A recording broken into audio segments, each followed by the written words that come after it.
So, Spider-Man Far From Home is pretty good. But is it better than Spider-Man 3? Yes, absolutely, don't even play. That movie is a hilarious train wreck, but I really enjoy it. But not even joking, Far From Home is phenomenally better. Hey everybody, welcome to Coach Max Goes to the Movies. Today we're going to take a look at Spider-Man Far From Home. I absolutely love Spider-Man. I grew up watching episodes of the 90s Spider-Man cartoon on VHS tapes that my dad recorded from TV broadcasts. Oh man, I'm not one for talking about back in my day, but there's no feeling like setting the TV channel on whatever you wanted to record and making sure no one touched any of the remotes on the off chance that you recorded something other than the High School Musical dance-along. Not that I speak from personal experience, of course. Anyways, Spider-Man. He's pretty cool. I did a video on the PlayStation 1 game a while back, and I definitely plan on talking about more Spider-Man down the road. But Far From Home, this movie was amazing. I saw it twice, and after the first viewing, I thought it was really good, and it put me on a big Spider-Man kick. But after seeing it the second time, I loved it so much more. Before we dive more into it, here's where I have to say that there's spoilers in this video. If you haven't seen Far From Home, or even Avengers Endgame or Infinity War, then you might want to click away. I don't know the specifics of it, but I'm pretty sure this is the final movie in the Phase 3 of the Marvel Cinematic Universe, so there's some big stuff in this movie. You've been warned. Let's just start with the movie as a whole.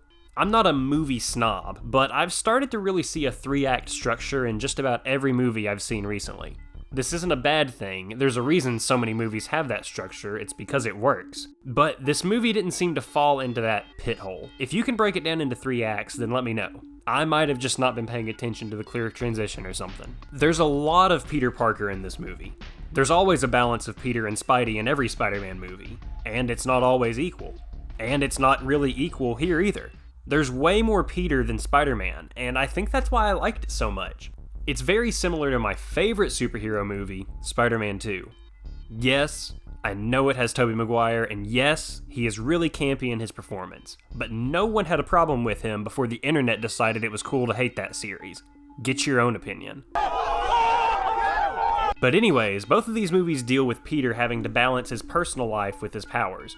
He's not fresh off the spider bite anymore. He's learning that it's not going to get easier down the road as long as he has this power.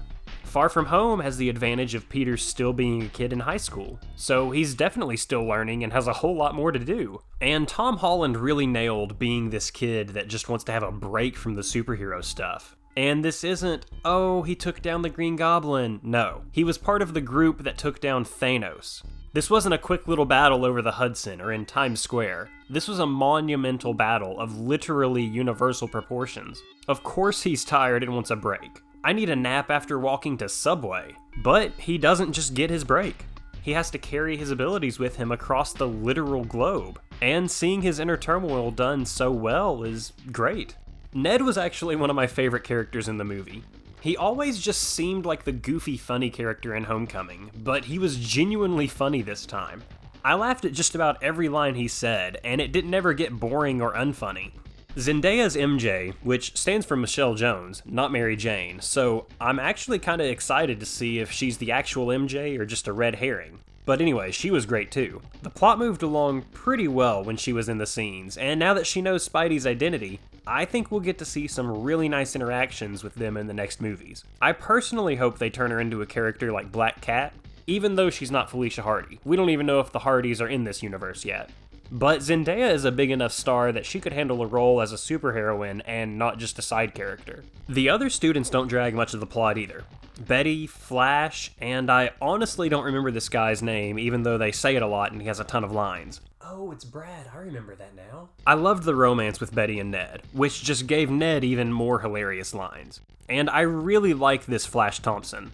He's an absolute jerk, but he's not praised for it like in the other versions. It was really weird and heartbreaking at the one scene when they got back from their trip at the end, and he asks his butler if his mom couldn't make it. Why would they include a scene like that? That's gut-wrenching. Hopefully this sets up some stuff where Flash can be Agent Venom, or just something really cool with Flash down the road. I love Jon Favreau's Happy Hogan. I really hope we get to keep seeing him in these movies. He is just fantastic. The scene where Peter is visually representative of being Tony's successor on the plane is made even better by Happy being there to appreciate it.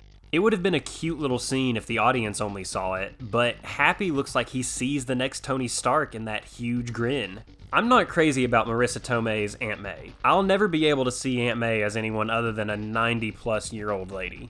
Jake Gyllenhaal was a fantastic Mysterio. Mysterio is one of those Spidey villains that could be the easiest to screw up, but they pulled off this Mysterio so fantastically.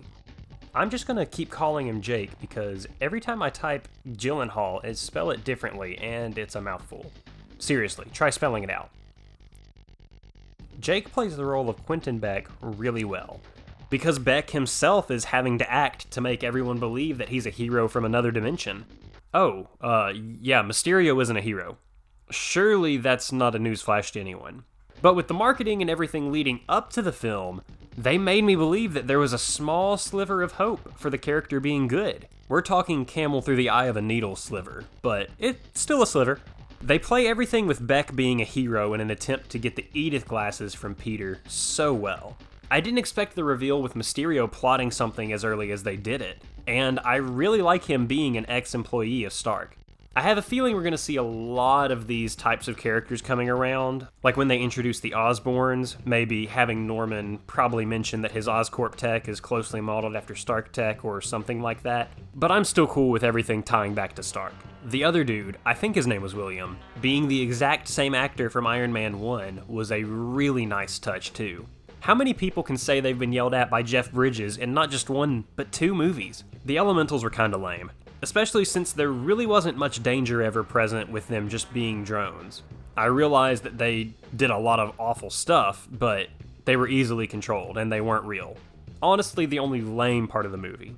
My favorite part of the film, though, was the trippy Mysterio illusions that he pulls on Peter. They reminded me a lot of the nightmare sections from Batman Arkham games with Scarecrow. These scenes could have been really bad, but the imagery was breathtaking. I don't really know what else to say other than just watch these sequences. They're amazing. Spectacular, even. Okay, and now the biggest 3 things to talk about. Mysterio's death. Yeah, he ain't dead. Okay, well, maybe he is dead, but I don't think so. When Peter gave the Edith glasses to Beck, he had to do a voice command thing to transfer ownership. When he grabs the glasses back at the end, he just plops them on and it's like nothing ever changed. I think this is because Mysterio still has control over the glasses. He just made Peter think that he took control back. Why else would Edith say execute the drones? That's a very specific choice of words that could be part of the trap by Beck, and Peter never asks if Beck is dead. He asks if the illusions are gone, and if Edith is still being controlled by Beck, then of course Edith would tell Peter what he wants to know. This is like the perfect setup for Mysterio being in whatever Sinister Six plot they're planning in this universe. Whew. Okay, gonna take my tinfoil hat off now. The second thing is the reveal that Nick Fury in this movie isn't really Nick Fury. It's Talos from Captain Marvel. And Maria Hill is another Skrull disguised as them. I loved this reveal at the end. And after the second time watching it, there's way more hints. Oh my goodness, that was thunder. And after the second time watching it, there's way more hints that these aren't the same characters we're used to. I was going to talk about how Fury felt a little off during the entire movie, but this explains why. I don't have to really talk about it that much. Samuel L. Jackson is still fantastic though. Love that guy. And it just begs the question, how long has Talos been Fury? There's tons of theories and other videos on the internet, and I've got my suspicions, but what do you think the last time we saw the real Fury was? The final thing is Peter's identity being revealed by Mysterio, and indirectly by the true GOAT, John Jonah Jameson Jr., which, having J.K. Simmons reprise his role, is fantastic. I'm okay with people not liking the Raimi trilogy, but that portrayal of JJ is probably the best. This was great. Spider-Man's identity is something uniquely his. There's tons of great stories where his identity gets revealed and the effects are reversed after some great interactions between characters. I'm excited to see how they'll handle this, although I'm afraid it might just get brushed out of the way quickly by having a Skrull morph into Spider-Man or something and be seen at the same time as Peter. Hopefully they don't do anything horrifically lazy like that. I was kinda hoping Chameleon would get introduced in this movie with all the happenings of illusions and literal shapeshifters, but... And I'm not even gonna touch the Peter tingle. I really wonder if they can't say Spider-Sense because of legal reasons. If you love Spider-Man, superheroes, or awkward teenage interactions, you'll love this movie. It's fantastic, and you need to see it.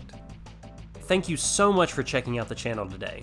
Like I said earlier, I've got a video on the PS1 Spider-Man game if you want more Spidey action. If you want other superheroes, check out the in-game review.